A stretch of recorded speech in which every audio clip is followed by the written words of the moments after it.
It's midweek and you're welcome to Let's Talk Entertainment here on JoyNews on Multi TV. And today I'm doing it here at the Policitas restaurant inside Osu. Yes, here's a beautiful place and well, it's okay to talk entertainment from here. And today Samini is in the news. I'm sure you've heard so many rumors concerning his split with his manager, Tony Pan. You remember that issue that came between Shatta Wale and Stonebwoy? One said, I'm lyrically better than you. Okay, Samini also has something to say on that.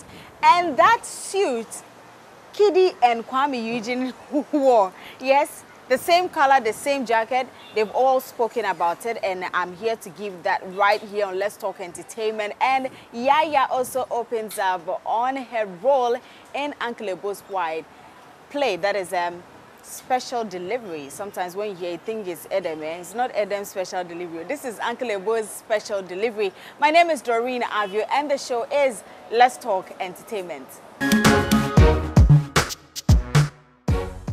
The show is Let's Talk Entertainment if you just tuned in, and I'm doing this here at the Policitas restaurant inside Osu. So yes, as I mentioned earlier, I'm sure you've heard rumors, you've heard lots of speculations, and you've been asking yourself, is it really true? But I'm sure you have seen Samini move around one way or the other without his manager, Tony Pan, and you've asked those questions, but today all these questions will be answered for you right here on Let's Talk Entertainment. So my colleague Becky caught up with Samini, and Samini has confirmed that yes, he no longer works with his ex-manager, that's Tony Pan. Yes, he said they've split. Now he works with Africa One Media, but he did not only talk about the split. Do you remember the lyrical battle between Shatta Wale and Stonebwoy in the year 2010? Well, Stonebwoy said, I'm lyrically better than Shatta Wale. Now, Shatta Wale comes out to say that, oh, it's not true. It's because the judges on the show were actually from the high-grade family. Now, Samini has also come out to open up on that. He says, even at that particular day, he was actually not here or there when the event happened. And he's been opening up on more concerning him. That's Samini talking to my colleague Becky. We had become content. We had done the same thing over and over again, that we needed the challenge to go to, you know, a different group of people, or for that matter, an office instead of an individual. Because I have been working with my friend from school days, and now we are a brand that needs an office to operate and not just an individual. And also, we had done the same thing for so long that I believe people's interests were into other areas as well. So, yeah, we had to part ways. And then I had an official contract with Africa One Media last year, August. Yeah, so last year, August is when, not too long ago, yeah. So last year, August is when I actually gave Africa One Media the full control over the brand, Samini. Yeah. Okay. So you don't have any bad blood between Tony, and there's nothing like you haven't been fair to Tony in any way? No. There's nothing like that. So, like that. I mean, you've been with Africa One Media for like 4 months. Yeah, a few months now. About a bit over that. What can you tell us about how different? What different thing are they doing for the brand Samini? We care about the brand Samini, and we've seen the brand Samini grow from Batman, you know, to Samini, and you're still here. You're still being nominated for awards. You're not a small guy. So what different thing is Africa One Media doing for the brand, which is already a brand? Yeah, that's very important. Like I said earlier, it had to move from one phone number to an office. Okay. So now you don't call one phone number and hope the person picks, or pray they call you back, or all of that. It's a team now. Okay.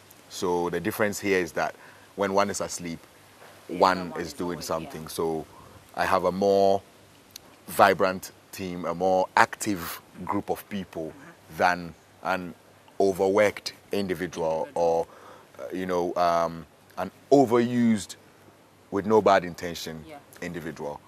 They get tired, they wear out. So now it's more flexible, because then I have work spread across among different individuals with various expertise than it would all be packed onto one person who will be dealing with PR, dealing with negotiations, dealing with you know, business related issues, and then also dealing with your personal issues as a personal manager. It's a game, right? Okay. So the moment they whistle for kickoff, everybody is bringing their tricks and their, you know, antics to, you know, steal the day at the end of the day. So then if it becomes an issue where people are, you know, going back and forth at each other with words and bad words for that matter, there's no limit to which one can go to try and break you, because it's a psychological thing. Oh, okay. It's dancehall. It's psychologically. They will break you, make you feel a type of way about yourself. And so if you're not emotionally strong, then you start grasping towards what they're telling you you are. And then it makes you kind of weak, and then they feel superior over you. But it's entertainment. I believe every experienced dancehall person takes shots as another day. It's another bad day. Well, here we go. Let's go deal with it then.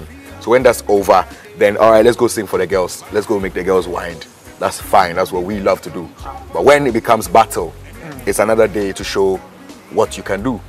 So then there's no limit, like I said, to what people can say to you when you say stuff to them. So whatever you say to them, just prepare your next punchline after they say what they're saying. Because whatever they're saying, you have no control over. Wow. Yeah. I've been schooled now. Yeah. So a lot of people are also of the view that back in the day, that the Stonebwoy and Chatawale beef started from back in the day where at Labadi Beach, where they had to battle for some dancehall kinship.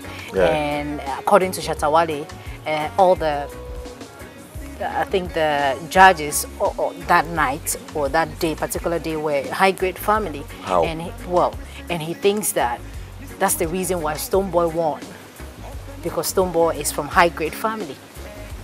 The judges were not from high-grade family. That's what he's I remember saying. that night I had an event at Conference Center. I even heard a rumor that he said that I was part of the judges. Yeah. No, I wasn't.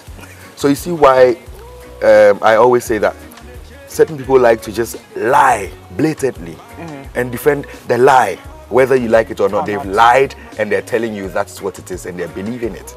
I had a show at Conference Center that night. So myself and Tony were at Conference Center, and then we had somebody take Stonebwoy to the show, because they were searching for dancehall king from the ghettos, somebody that isn't mainstream yet.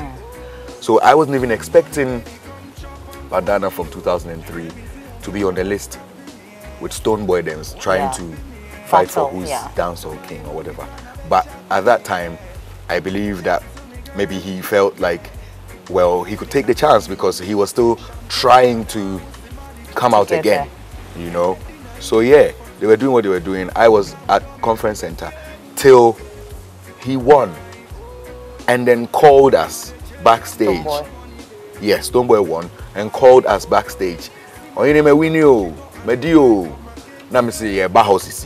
So I moved from backstage Conference Center to Labadi Beach in excitement that my boy had won the contest for the night. Obviously, so, that's what everybody would do. So they gave him the present, the motorbike, and a few other things. But I had nothing to do with the judges. And how could I have influenced the judges to give the verdict in favor of Stonebwoy over you, who comes from 2003, who is a veteran already, who's been doing this? You know, how could I have influenced people to overlook you and pick this talent? So then, unless Stonebwoy could prove himself as a talented guy, that could never have happened. Yeah. So I have nothing to do with how he won that title that day, but indeed he did win that title. Yeah, he did. And yes, you put yourself in the position for that to happen. You could have even been a judge that day. But you wanted to, you wanted the position so bad that you had to go contest, and it didn't happen for you. But at the end of the day, that did not determine your Destiny. All right, so that was my colleague Becky in that interaction with Samini. So I'm sure you've gotten that info now. So now you know Samini is working with a different management, but he still has his high-grade family going right there. Now, away from that, it all started with who wore it better. I'm talking about Kiddy and Kwame Eugene. They're both with the Lynx family. So it was a suit. They both wore the same color. And there were so many questions being asked. Who borrowed from who? So people thought initially it was Kwame Eugene who borrowed from Kiddy. Others also think it's Kiddy who borrowed from Kwame Eugene. But the truth is, well, hear the truth from both sides. When I woke up and I saw the news, I was really surprised. But oh well, it's them. They are doing their work. We are also doing our work, so everybody wins. So you had to call Kwame Eugene. Like, how did it happen? We had to clear the air for them to see that wasn't the same jacket. So tell us, take us through how did it happen? You called him like Charlie Brockham. It happened. I actually looked at my wardrobe to see if mine was there, and it was. So I was like, then what's happening? So I called Kwame. I was like, mine is also here. So when I was going to the studio that day, I took my jacket along. Kwame had his. We decided to take a picture, and then we posted it on social media just to clear the air that it wasn't the same jacket. So. But are you disappointed that they focus on certain things? Because the last time it was Kwame Eugene's black shirt. Because I mean, it's the media. They are doing their work. If they find something they say they want to talk about, nobody can stop them. So I mean, it's their work you're doing. I'm not disappointed. No. We did it in our car. Charlie, there was no lights. It was just a music video. We were just trying to hype at the Epena too as well. So it was just a viral video we took. But are you disappointed that you seem to focus on certain things? No. I think it's part of the game. When you get there, that is when people talk about you. So if that's what they are going to do for us to be there, then I think it's good. They should keep on doing it because it keeps pushing us. So you heard it from both sides, and I'm sure now you know who borrowed from who. But as they said, they are on the same record label. They are like brothers, and I'm sure sometimes you borrow something from your brother. Okay, it's showbiz. I know what you're thinking. Now, away from that, Yaa Yaa is a musician, and we only know her as a musician. But for some of her colleagues, they also know her as an actress. So we have seen that side of music, and now she's bringing that other side of acting into the industry. So she featured in Uncle Ebo Whyte's special delivery, and she tells my colleague Becky her role in the play. You know, have you always been an actor? Yes, I started acting in 2009, right after Stars of the Future. Some musicals came up. They wanted singers, so I didn't even know how great I was as an actress, and I just got into the play, Sound of Music, and then Beauty and the Beast. So after that, already I wanted to get into School of Performing Arts to study music. Yeah. But when I learned about their theater studies, I was like, let me try that and see. But you know, when you enter School of Performing Arts, you study music, theater arts, and dance, and as you progress, you drop the one that you think you want to drop. Yeah. So I dropped dance and moved on with theater and music. And I majored theater arts and minored music. So that's where I acted the most. I did Akusika, a lot of other plays. That's a lot. Adam And now Special Delivery, which is Special Delivery, yes. one of Uncle Ebo's newest production. Yes, and yes. you're kind of the lead character. Well, I haven't seen it yet, though. Well, people are saying I'm not the only lead character. There are about 4 more. But it looks like your face has been projected more. Together with my family. You saw my sons, like on the poster. So all the faces you see on there are lead. But I mean, my other son is not on the poster, so there are lead characters as well, other lead characters. What is Special Delivery about? Because that term belongs to Adam. Don't steal it. Well, it's English, come on. Adam will come for you. Interestingly, when we posted the poster, he retweeted it on, and he hashtagged it Special Delivery. Special Delivery. Yes. That's like his favorite thing. line or something. Yeah.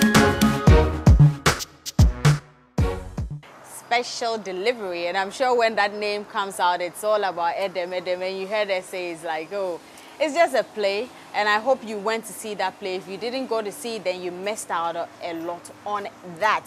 And that will be it for today's edition of Let's Talk Entertainment. Remember to log on to myjoyonline.com for more of the stories. I'm Doreen Avio. Do enjoy your evening.